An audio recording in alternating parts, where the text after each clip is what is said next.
தலைமை செயலகத்தில் வாரத்தில் எப்படியாவது 2 நாள் இந்து சமய அறநிலையத்துறை பணிகளை நான் தொடங்கி வச்சு அந்த விழாவில் பங்கேற்கிறேன்.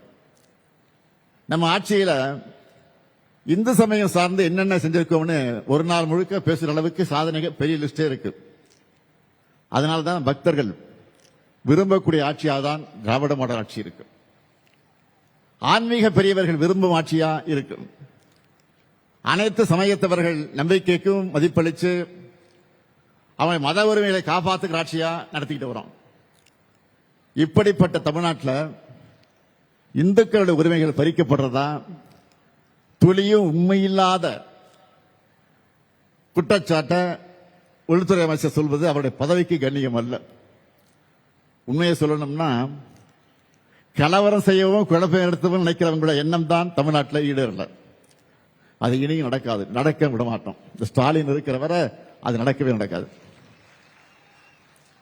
வெளிப்படையா சொல்லணும்னா ஒரு சிலர் இங்க இப்படி பேசி வட மாநிலங்களில் வெறுப்பு பிரச்சாரம் பண்ணலாமா என்பதுதான் நம்முடைய எண்ணம்.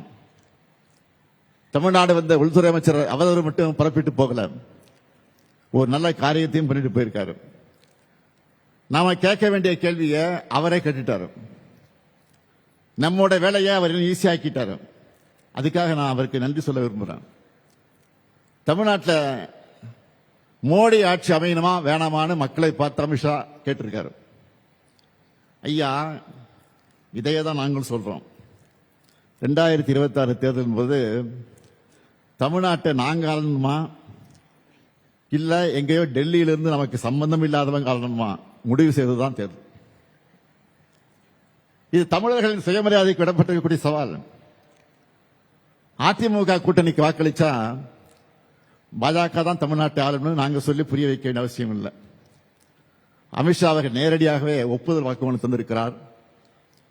நீட்டை விடாப்பிடியாக திணிக்கிற, தமிழ்நாட்டுக்கான கல்வி நிதியை விடுவிக்காம தேசிய கல்விக் கொள்கையை திணிக்கிற, தொகுதி மறுவரை என்கிற பேரில் தமிழ்நாட்டின் ஜனநாயக வலிமையை குறைக்கிற, வடமாநிலங்களை தமிழர்களை கொச்சைப்படுத்துகிற பிஜேபி ஆட்சி அமையதான் எதிர்க்கட்சி தலைவர் பழனிசாமி பாடுபடுகிறார்.